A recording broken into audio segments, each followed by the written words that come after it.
एक बार की बात है, एक गांव में हरिया नाम का आदमी रहता था। वो बहुत ही ईमानदार था और दिन रात खेतों में काम करता था।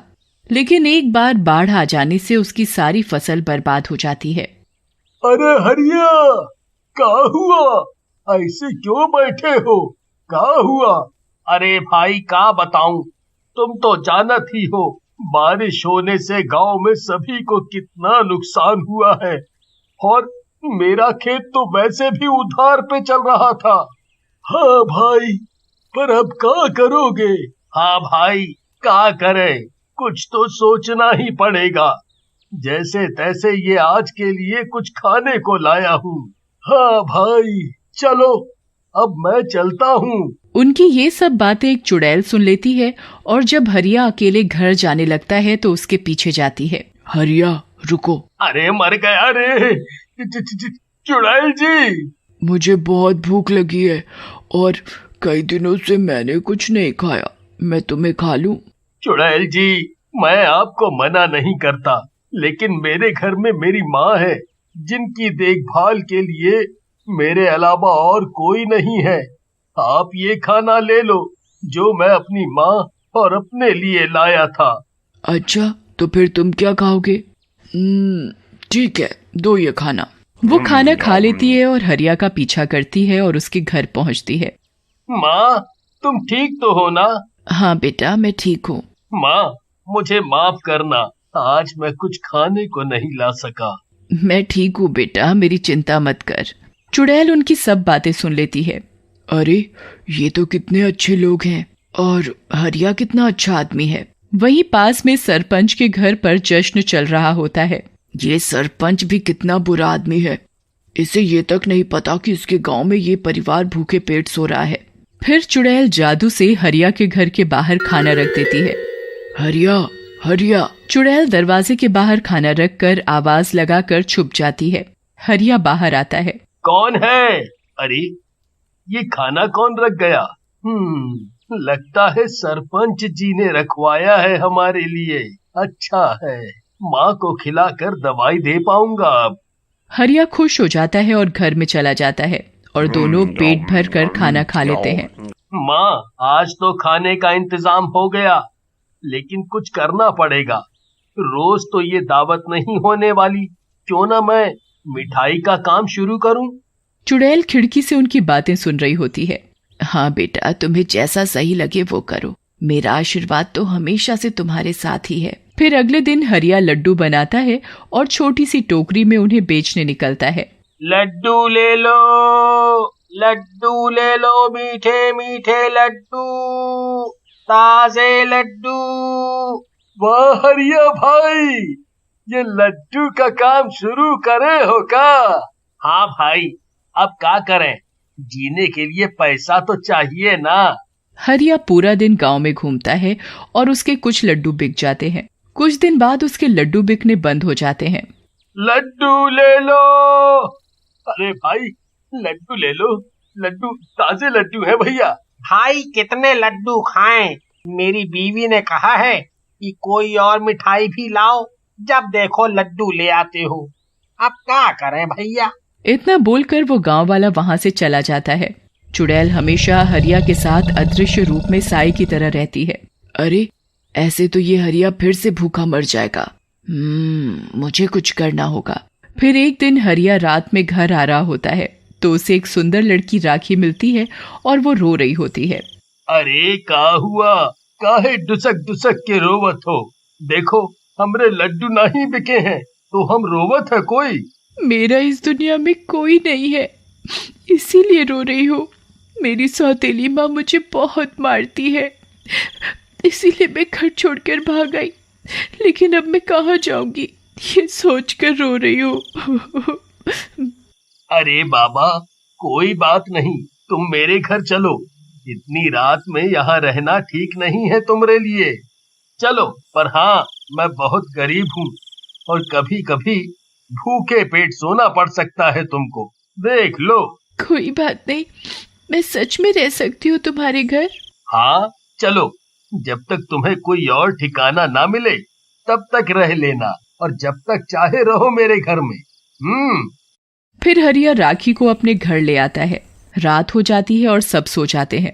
फिर डरावनी आवाजें आने लगती हैं और राखी चुड़ैल के रूप में बदल जाती है। तुम सच में बहुत अच्छे हो। तुम्हारे पास कुछ नहीं, फिर भी सबकी मदद करते हो। तुम किसी भी अमीर आदमी से कहीं ज्यादा बेहतर हो। मुझे तो तुमसे प्यार हो गया। तुम चिंता मत करो, तुम जब सुबह उठोगे तो सब ठीक पाओगे। फिर चुड़ैल रात में अपने जादू से बहुत सी मिठाइयाँ बना देती है। अगली सुबह जब हरिया उठता है, अरे ये इतनी अच्छी खुशबू कहाँ से आ रही है? हरिया और उसकी माँ बाहर जाकर देखते हैं तो उनकी रसोई में तरह तरह की मिठाइयों के थाल रखे होते हैं। अरे माँ, ये क्या? ये मिठाइयाँ यहाँ कैसे आईं? आपने बनाई क्या? नहीं बेटा, मुझे कहाँ ये शहरी मिठाइयाँ बनानी आती हैं। तभी चुड़ैल राखी के रूप में वहाँ आती है। हरिया, ये सब मैंने बनाई है। क्या तुम्हें ये सब बनाना आता है? हाँ, यही नहीं, मुझे बहुत कुछ बनाना आता है। अरे वाह! अब तुम जाओ और इन्हें बेच कर आओ। हरिया बहुत खुश हो जाता है और एक ठेले पर सब थाल रख लेता है और गांव में घूम घूम कर पूरे गांव में मिठाइयाँ बेचने लगता है। कुछ ही घंटों में उसकी सारी मिठाई बिक जाती है और हरिया को बहुत मुनाफा होता है। माँ, माँ, राखी, बाहर आओ। ये देखो पैसे, हमारी सारी मिठाइयाँ बिक गई।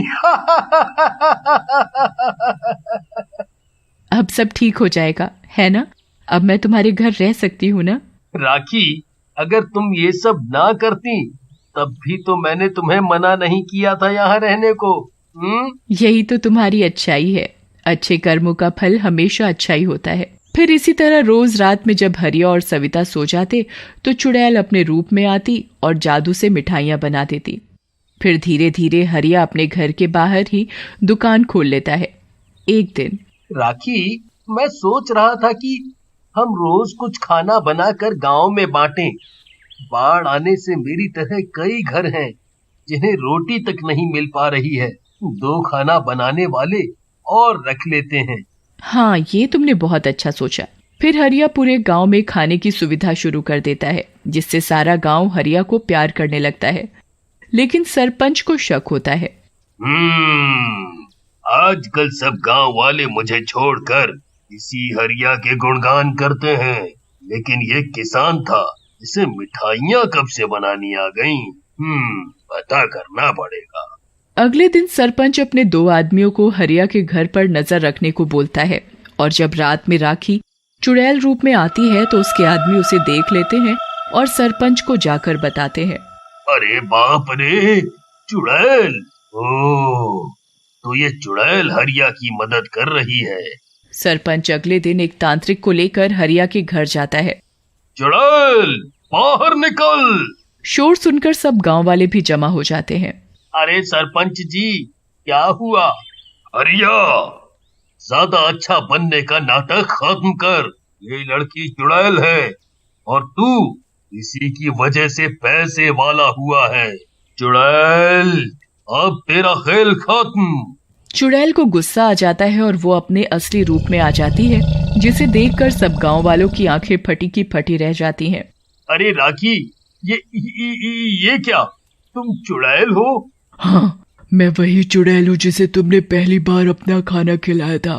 तुम्हारी अच्छाई देखकर मुझे तुमसे प्यार हो गया और मैंने तभी सोच लिया था कि मैं हमेशा तुम्हारे साथ ही रहूंगी और तुम्हारी मदद करूंगी। लेकिन तुम इतने अच्छे हो कि पैसे आने के बाद भी अपने गरीब गांव वालों को नहीं भूले। बस तेरा खेल खत्म चुड़ैल, मैं तुझे भस्म कर दूंगा। लेकिन सब गांव वाले आ जाते हैं और बाबा को पकड़ लेते हैं। अरे ये जैसी भी हो, पर इसने हम गरीबों को 2 वक्त का खाना दिया है। ये चुड़ैल है, लेकिन राक्षस तो ये सरपंच है बाबा।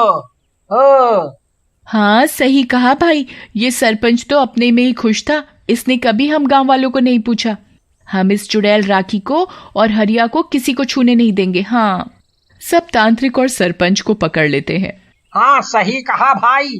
ये सरपंच तो अपने में ही खुश था। इसने कभी हम गरीब गांव वालों को नहीं पूछा।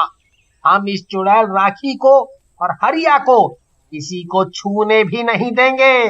अरे मुझे छोड़ दो, मुझे सच का पता नहीं था। हरिया, तुम इस चुड़ैल से शादी कर लो, जिससे इसे चुड़ैल की योनि से मुक्ति मिल जाएगी।